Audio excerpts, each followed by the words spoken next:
Shalom Bapak Ibu. Saat ini kita membaca firman Tuhan dari Matius pasal 25 ayat 31 sampai 46. Dan sebelumnya kita berdoa. Damai sejahtera Allah yang melampaui segala akal, itulah yang akan memelihara hati dan pikiranmu dalam Kristus Yesus. Amin. Bapak Ibu, saya akan membacakan nats firman Tuhan ini dan kita ikuti di dalam hati. Di bawah perikop penghakiman terakhir. Apabila Anak Manusia datang dalam kemuliaannya dan semua malaikat bersama-sama dengan Dia, maka Ia akan bersemayam di atas takhta kemuliaannya. Lalu semua bangsa akan dikumpulkan di hadapannya dan Ia akan memisahkan mereka seorang daripada seorang, sama seperti gembala memisahkan domba dari kambing. Dan Ia akan menempatkan domba-domba di sebelah kanannya dan kambing-kambing di sebelah kirinya. Dan Raja itu akan berkata kepada mereka yang di sebelah kanannya, "Mari, hai kamu yang diberkati oleh Bapa-Ku, terimalah kerajaan yang telah disediakan bagimu sejak dunia dijadikan. Sebab ketika aku lapar, kamu memberi aku makan. Ketika aku haus, kamu memberi aku minum. Ketika aku orang asing, kamu memberi aku tumpangan. Ketika aku telanjang, kamu memberi aku pakaian. Ketika aku sakit, kamu melawat aku. Ketika aku di dalam penjara, kamu mengunjungi aku." Maka orang-orang benar itu akan menjawab Dia katanya, "Tuhan, bila manakah kami melihat Engkau lapar dan kami memberi Engkau makan, atau haus dan kami memberi Engkau minum? Bila manakah kami melihat Engkau sebagai orang asing dan kami memberi Engkau tumpangan, atau telanjang dan kami memberi Engkau pakaian? Bila manakah kami melihat Engkau sakit atau dalam penjara dan kami mengunjungi Engkau?" Dan Raja itu akan menjawab mereka, "Aku berkata kepadamu, sesungguhnya segala sesuatu yang kamu lakukan untuk salah seorang dari saudaraku yang paling hina ini, kamu telah melakukannya untuk aku." Dan Ia akan berkata juga kepada mereka yang di sebelah kirinya, "Enyahlah dari hadapanku, hai kamu orang-orang terkutuk, enyahlah ke dalam api yang kekal, yang telah sedia untuk iblis dan malaikat-malaikatnya. Sebab ketika aku lapar, kamu tidak memberi aku makan. Ketika aku haus, kamu tidak memberi aku minum. Ketika aku seorang asing, kamu tidak memberi aku tumpangan. Ketika aku telanjang, kamu tidak memberi aku pakaian. Ketika aku sakit dan dalam penjara, kamu tidak melawat aku." Lalu mereka pun akan menjawab Dia katanya, "Tuhan, bila manakah kami melihat Engkau lapar atau haus, atau sebagai orang asing, atau telanjang atau sakit, atau dalam penjara dan kami tidak melayani Engkau?" Maka Ia akan menjawab mereka, "Aku berkata kepadamu, sesungguhnya segala sesuatu yang tidak kamu lakukan untuk salah seorang dari yang paling hina ini, kamu tidak melakukannya juga untuk aku. Dan mereka ini akan masuk ke tempat siksaan yang kekal, tetapi orang benar ke dalam hidup yang kekal." Demikianlah pembacaan firman Tuhan. Saya menyapa Bapak Ibu semuanya. Shalom. Bapak dan Ibu, kali ini saya ingin menjelaskan secara singkat saja beberapa bagian penting dari nats firman Tuhan yang barusan kita baca tadi. Nah, pertama yang perlu kita ketahui Bapak Ibu, nats ini menceritakan tentang bagaimana ketika penghakiman terakhir atau akhir zaman itu tiba, yaitu manakala Tuhan Yesus datang untuk yang kedua kalinya. Nah, di mana sang surya kebenaran itu bersinar pada titik yang tertinggi di jagat raya ini.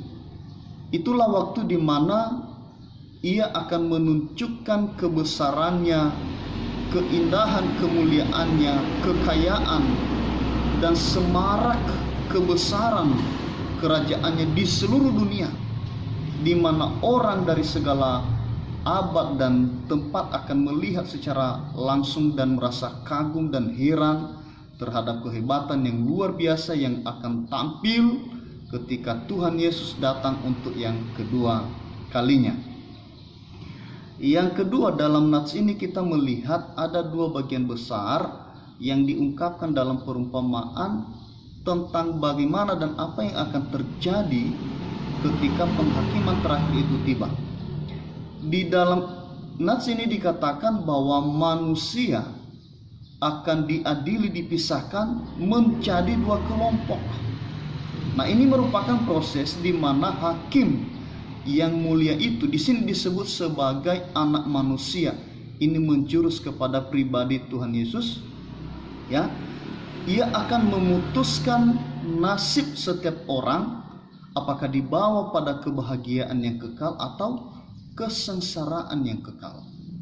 Nah, satu hal yang perlu kita ketahui di sini bahwa karena hakim itu begitu adil, maka setiap orang akan menerima balasan yang setimpal atau sejajar dengan apa yang dilakukan oleh manusia di dunia ini sepanjang hidupnya. Nah, kemudian di sini kita melihat ada sebuah percakapan yang menggelikan antara hakim yang mengadili dengan orang-orang yang diadili, di mana orang-orang yang diadili merasa tidak yakin tentang apa yang terjadi, dan tersirat bahwa ada beberapa orang yang akhirnya merasa menyesal ya, karena tidak menggunakan waktu-waktu yang ada ketika di bumi, tidak menggunakan kesempatan-kesempatan yang ada untuk memperhatikan dan menolong, membantu sesama yang membutuhkan, sesuai dengan yang telah diuraikan di dalam nas-nas firman Tuhan yang lain. Yang ketiga, bagaimanakah pemisahan itu akan terjadi? Nah, di sini dikatakan seperti seorang gembala memisahkan kambing dengan domba. Ya, ini adalah sebuah perumpamaan sebenarnya, Bapak Ibu, dan berbicara tentang kualitas. Ya, bedakanlah bagaimana kambing dengan domba itu. Ya, kambing itu adalah binatang yang susah diatur. Ya, ini adalah gambaran orang-orang yang tidak mau diarahkan, tidak mau dituntun oleh kebenaran firman Tuhan, menjalani hidup dengan sebebas-bebasnya, ya, nakal, ya, dan serakah dan lain-lain dan sebagainya. Nah, sementara domba, itu adalah binatang yang menyukai kebersihan, ya, lemah lembut dan banyak manfaatnya. Nah, ini juga adalah gambaran daripada orang-orang yang mau hidupnya diatur, dituntun oleh kebenaran firman Tuhan, hidup dalam kelemah lembutan, dalam kerendahan hati, dan tetap menjaga hidupnya agar tidak ternoda dengan berbagai dosa dan keinginan-keinginan duniawi. Nah, Bapak Ibu, sekali lagi ini menunjukkan bahwa dasar daripada pemisahan itu adalah dilihat dari kualitas setiap manusia yang akan menghadap takhta pengadilan itu. Nah, perumpamaan ini hampir sama atau sejajar dengan perumpamaan Yesus yang lain tentang ilalang dan gandum, ya. Bandingkan juga dengan ilalang dan gandum, Bapak Ibu. Ilalang itu adalah tumbuhan yang begitu mengganggu terhadap tanaman-tanaman yang baik, sementara gandum itu adalah tanaman yang baik, yang berguna, di mana semakin berisi maka ia akan semakin menunduk. Nah, ini adalah gambaran orang-orang yang semakin diperlengkapi oleh Tuhan dalam berbagai berkat dan talenta, tetapi ia semakin menunjukkan sikap yang rendah hati terhadap sesamanya. Berbeda dengan ilalang. Ya, coba perhatikan ilalang itu di padang, Bapak Ibu. Ya, semakin tidak berisi maka ia semakin mengembang. Ini adalah gambaran orang-orang yang arogan, yang kasar, yang sombong, yang angkuh, yang tidak melihat bahwa hidupnya itu adalah hanya sebagai anugerah atau pemberian Tuhan saja.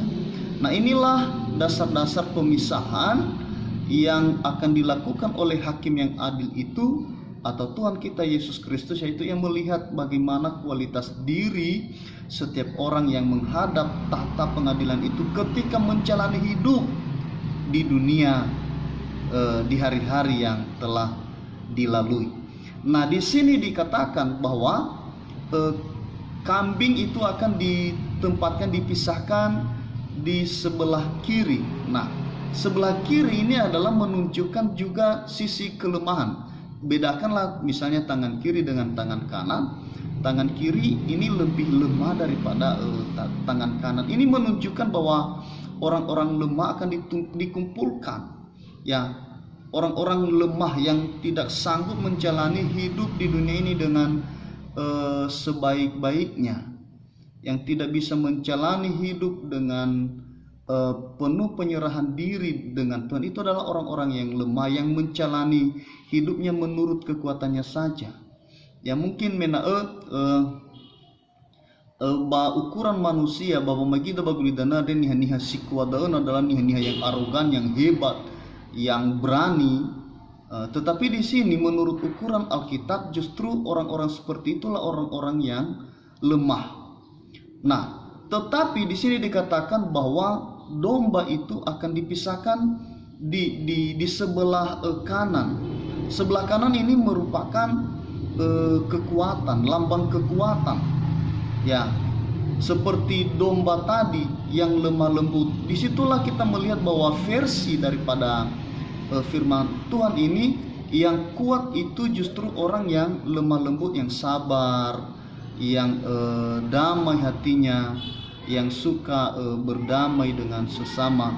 Nah, itulah sesungguhnya orang-orang yang kuat yang akan dipisahkan, ditempatkan di sebelah kanan. Di sebelah kanan maksudnya di sini adalah di tempat di mana di sana ada kebahagiaan, ada sukacita, di tempat di mana ada kehidupan yang kekal. Nah, Ibu Bapak dan saudara-saudara yang dikasihi Tuhan, di sini perlu kita melihat, Bapak Ibu, bagaimana keberadaan orang jahat dan orang benar di dunia ini. Nah, dalam firman ini tersirat bahwa orang benar dan orang jahat itu akan diam bersama-sama dulu di dunia ini, ya, bersama-sama dalam satu negara, ya, bersama-sama menjalani hidup dalam satu kota, ya, menjalani hidup dalam komunitas yang sama, di gereja atau di jemaat yang sama, bahkan di keluarga yang sama. Dan hampir sulit dibedakan, Bapak Ibu, yang mana orang berdosa dan mana yang tidak, mana orang fasik dan mana orang benar di dunia ini, hampir tidak bisa dibedakan. Tetapi di sini dikatakan bahwa pada masa penghakiman terakhir itu semuanya dapat dengan mudah dibedakan, dipisahkan oleh Tuhan kita Yesus Kristus. Nah, Bapak Ibu yang dikasihi Tuhan, apa yang menjadi poin renungan kita dari perumpamaan ini? Nah, firman Tuhan ini mengajak supaya kita mampu memperlihatkan pola perilaku yang sehat dan baik. Nah, itu adalah kualitas diri kita, yaitu integritas kita. Dan firman Tuhan mengajak kita menunjukkan itu hari ini juga. Ya, selagi kita bernafas, selagi ada waktu, selagi ada kesempatan. Sebab kalau mau berlama-lama Bapak Ibu, menunggu hari esok baru kita menunjukkan pola itu, maka sesungguhnya kita sudah sangat terlambat. Dan itulah yang diceritakan dalam nats ini. Ada beberapa orang yang akhirnya baru sadar setelah melewati kesempatan-kesempatan yang ada untuk menunjukkan kualitas dirinya, berbuat baik terhadap sesamanya. Nah, jadi kita diingatkan supaya kita pada akhirnya jangan mengalami penyesalan yang luar biasa. Maka saat-saat seperti inilah kita akan melakukan hal-hal yang baik yang Tuhan kehendaki di dalam kehidupan kita. Nah, ada dari firman Tuhan ini, coba kita perhatikan Bapak Ibu, ada sesuatu pelajaran yang luar biasa yang bisa kita renungkan di dalam kehidupan kita masing-masing. Di sini saya mau mengatakan bahwa firman Tuhan ini sedang mencoba memberi pemahaman yang baru kepada kita. Bagaimanakah seharusnya orang-orang yang berkualitas itu, orang-orang yang hebat itu menurut ukuran firman Tuhan. Menurut ukuran dunia Bapak Ibu, bahwa orang hebat itu adalah orang-orang yang berhasil, yang sukses di dalam hidupnya, yang telah mengumpulkan begitu banyak kekayaan, yang telah memperoleh begitu banyak berkat Tuhan. Itu menurut ukuran dunia. Tetapi di dalam firman Tuhan ini, orang hebat itu bukanlah orang-orang yang telah mengumpulkan dan memperoleh begitu banyak, tetapi orang hebat itu adalah orang yang telah memberikan, memberikan begitu banyak berkat-berkat yang ia peroleh kepada sesamanya manusia. Nah, jadi ada sebuah pesan rohani supaya kita jangan merasa hebat, ya, jangan merasa lebih ketika kita memperoleh begitu banyak ada di dunia ini. Tetapi yang hebat itu ketika kita mampu membagikan apa yang sudah kita miliki. Yang kemudian, ya, di sini ada pesan, kita jangan bangga, ya, karena ada banyak orang yang menghargai atau menghormati kita, tetapi kita bangga karena kita mampu menghargai semua orang tanpa terkecuali. Nah, sekali lagi Bapak Ibu, menurut ukuran dunia, ya, orang hebat itu adalah orang yang dihargai, dihormati di mana-mana. Tetapi menurut ukuran firman Tuhan ini, orang hebat itu adalah orang yang mampu menghargai orang lain, yang mampu menghargai sesamanya tanpa terkecuali. Ya, kemudian orang yang hebat itu bukan orang yang dikasihi oleh begitu banyak orang, tetapi orang yang mampu mengasihi orang lain. Orang yang hebat itu bukanlah orang yang sanggup membalas kejahatan kepada orang-orang yang menyakitinya, tetapi orang hebat itu adalah orang yang mampu mengampuni saudaranya dan mengubah musuhnya menjadi sahabatnya. Nah, luar biasa bukan? Sudah sangat bertolak belakang dengan ukuran-ukuran duniawi. Nah, kemudian orang yang hebat itu bukanlah orang yang telah mengalahkan begitu banyak sesamanya, mengalahkan begitu banyak perdebatan, tetapi orang hebat itu adalah orang yang berhasil memperjuangkan kemenangan bagi orang lain. Nah, orang-orang seperti ini Bapak Ibu, dalam nats ini dikatakan bahwa Kristus akan memberikan kehormatan, ya, kepada orang-orang yang memiliki wawasan seperti ini, orang yang melihat sesamanya sebagai bagian yang harus ditolong, menjadi bagian yang harus didukung, menjadi bagian yang harus diselamatkan, dan yang hidup dalam kesalehan dan kesucian hati. Ya, orang-orang seperti ini kelak akan diberi kehormatan oleh Tuhan. Yang keempat, Bapak Ibu yang dikasihi Tuhan, di sini firman Tuhan mengajak kita supaya kita mampu mengenal dan melihat sesama kita sebagai wajah atau gambar Allah. Nah, kasih kepada Allah itu dipraktekkan kepada sesama. Sebab sesama kita adalah imago Dei atau gambar Allah. Tidak benar jika orang mengatakan saya orang beriman, ya, bila ia tidak mampu mengasihi saudaranya. Nah, seperti tercatat di dalam firman Tuhan 1 Yohanes pasal 4 ayat 20 sampai 21, di situ dikatakan, jikalau ada seorang berkata aku mengasihi Allah dan ia membenci saudaranya, maka ia adalah pendusta. Karena barang siapa tidak mengasihi saudaranya yang dilihatnya, tidak mungkin mengasihi Allah yang tidak dilihatnya. Sudah jelaskan Bapak Ibu bahwa mengasihi Allah itu adalah mengasihi sesama. Kalau orang-orang tidak mampu mengasihi sesamanya, itu pertanda bahwa ia belum mengasihi Tuhan di dalam kehidupannya. Nah, lebih lanjut di ayat 21 dikatakan, dan perintah ini kita terima dari Dia, barang siapa mengasihi Allah, ia harus juga mengasihi saudaranya. Nah, Bapak Ibu yang dikasihi Tuhan, pertanyaannya adalah, siapakah saudara kita? Ya, semua orang tanpa terkecuali Bapak Ibu.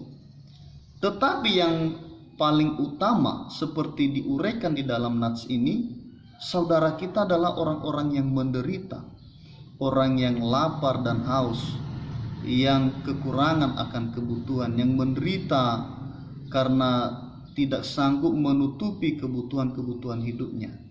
Kemudian orang asing, lafatoi bakhda sifatebu, ya, sifatebu banua zobanua. Nah, kemudian orang telanjang, maksudnya ini adalah orang-orang yang tidak punya pakaian. Kemudian orang-orang sakit yang memiliki keterbatasan fisik atau gangguan-gangguan secara jasmani, dan kemudian adalah orang-orang yang berada di bawah tekanan, yaitu orang-orang yang di dalam penjara. Nah, orang-orang dengan model seperti inilah yang harus dihargai dan dikasihi. Jangan dihina, jangan disakiti, jangan diabaikan. Ya, siapapun dia dan dalam kondisi apapun, sesama itu harus tetap dihargai, bahkan diberi perhatian khusus. Itulah yang diungkapkan di dalam kitab Korintus itu Bapak Ibu. Justru orang-orang yang lemah, yang memiliki keterbatasan-keterbatasan, mesti diperhatikan lebih baik lagi, lebih diberi perhatian khusus. Ya, kita harus menghargai, ya, menolong, membantu, ya, orang-orang yang hidup di dalam keterbatasan ini Bapak Ibu. Ya, yang anehnya sekarang ini adalah terbalik justru. Umumnya saya lihat yang saling menolong itu adalah hanya orang-orang kaya saja. Yang ditolong itu orang-orang besar, orang-orang yang ada di jabatan. Saya kurang tahu apa alasannya Bapak Ibu. Ya, tapi yang pernah saya dengar, nabakhda bang nononiha, mengapa justru orang kaya tergerak hatinya untuk membantu sesama orang kaya?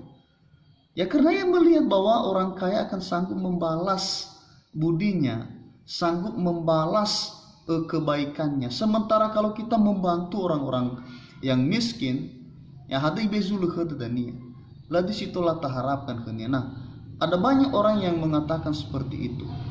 Tetapi Bapak Ibu, kalau sudah seperti ini, nah tentu ini tidak lagi sesuai dengan apa yang Tuhan harapkan di dalam kehidupan kita. Justru orang-orang yang lemah, yang tersakiti, yang tertekan, yang sakit, yang telanjang, yang berkekurangan, itulah orang-orang yang harus dikasihi, harus dihargai. Ya, itulah tugas utama orang-orang yang telah diberkati oleh Tuhan. Dan yang terakhir Bapak Ibu, yaitu kita harus mampu memahami bahwa mengasihi itu adalah berkorban. Nah, masalahnya Bapak Ibu, kita memiliki kemampuan yang beragam, yang berbeda-beda. Nah, tetapi sebenarnya itu bukan soal Bapak Ibu, sebab mengasihi itu tidak harus dengan materi, tetapi mengasihi itu juga termasuk ketika kita mau memberi waktu kita, memberi nasihat, memberi tenaga untuk menolong orang lain. Ya, bila ada berkat Tuhan juga, ya bagikan, jangan pelit. Nah, tentu harus sesuai dengan kemampuan dan kerelaan. Ya, tanpa kerelaan sekalipun kita mampu, maka tidak ada upah bagi kita Bapak Ibu. Ya, ada banyak orang yang mampu tapi tidak rela. Jangan coba-coba, ya, itu akan sia-sia saja. Nah, Paulus pernah mengingatkan anak rohaninya Timotius supaya Timotius tidak segan. Sampaikanlah kepada orang-orang kaya Timotius supaya mereka menolong orang-orang yang berkekurangan. Jangan sebaliknya. Ya. Bapak Ibu, sangat ironis, saat ini ada banyak kasus justru orang-orang kaya, orang-orang hebat, para pejabat, tuan tanah, pemimpin perusahaan justru menjadi pelaku yang merampas hak-hak orang miskin, merampas hak-hak anggotanya. Ini sudah sangat luar biasa. Saya kurang tahu bagaimana Tuhan itu memandang dari atas Bapak Ibu. Bagaimana perasaan Tuhan itu melihat orang-orang hebat di dunia ini menekan, menindas, merampas hak-hak orang miskin. Nah, tetapi satu hal yang perlu kita ingat di dalam firman Tuhan, ya, di dalam Roma pasal 14 ayat 12 yang sekaligus sebagai ayat hafalan kita saat ini, di situ dikatakan bahwa demikianlah setiap orang di antara kita akan memberi pertanggungan jawab tentang dirinya sendiri kepada Allah. Nah, ini sebuah peringatan Bapak Ibu.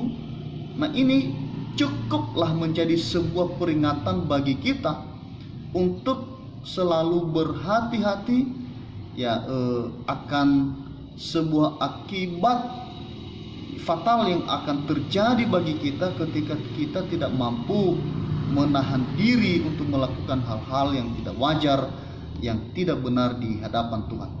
Di tengah pandemik COVID-19 ini Bapak Ibu, ada banyak orang yang menunggu perhatian, yang membutuhkan pertolongan dan topangan dari kita. Ya, tetapi bila begitu sulit kita membagi berkat yang sudah ada kepada sesama kita, ya, setidaknya kita memperjuangkan dan mendoakan mereka supaya hak-hak mereka dapat mereka terima. Ya, misalnya nama mereka dapat terdaftar dalam daftar penerima bantuan daripada pemerintah Bapak Ibu. Jangan sebaliknya. Ya, atau nih lagu begini tuh ada justru nihala fa'u umanu bantuan muri baba marita. Ya, betullah bisa cara sebarkan bisa bantuan, tapi saya seta ilai apalagi ba media sae ya la kerebui manu la faula amanu bantuan-bantuan yang seharusnya la be bania sinumana, ya, harus ta ila dah Bapak Ibu bahwa inilah yang sangat tidak manusiawi lagi namanya, ya. Le faudu bazumasi lobalan. Orang-orang yang berkeadaan sedikit itulah sabarlah, ya, sabar, ya. abele atau nasaniha sabele membutuhkan moriheta. Taha deui hinan deui tercatat deuimu sebagai penerima bantuan daeuna, relakanlah itu menjadi jatah bagian orang-orang yang lebih rendah dari kita. Bapak Ibu, saya sangat tertarik dengan jawaban seorang hamba Tuhan kepada warga jemaatnya ketika bantuan sembako dibagi di gerejanya. Warga jemaatnya datang dan bertanya kepada pendeta, "Pendeta, mengapa nama saya belum terdaftar sebagai penerima sembako di gereja kita?" Nah, apa jawab pendeta, Bapak Ibu? Pendeta menjawab, "Bila namamu belum tercatat dalam daftar penerima, mungkin Tuhan mau namamu tercatat dalam daftar orang-orang yang mau memberi, orang-orang yang mau menyumbang." Nah, jadi luar biasa kan Bapak Ibu? Ini hendak memberi pengertian kepada kita bahwa bila kita belum terdaftar, tercatat dalam daftar penerima bantuan, ya, itu mungkin nama kita sudah tercatat di daftar orang-orang yang memberi. Bapak Ibu, selamat berdiakonia, selamat berbuat kasih, selamat melihat sesama sebagai gambar Allah yang mesti kita tolong, kita topang, dan kita selamatkan.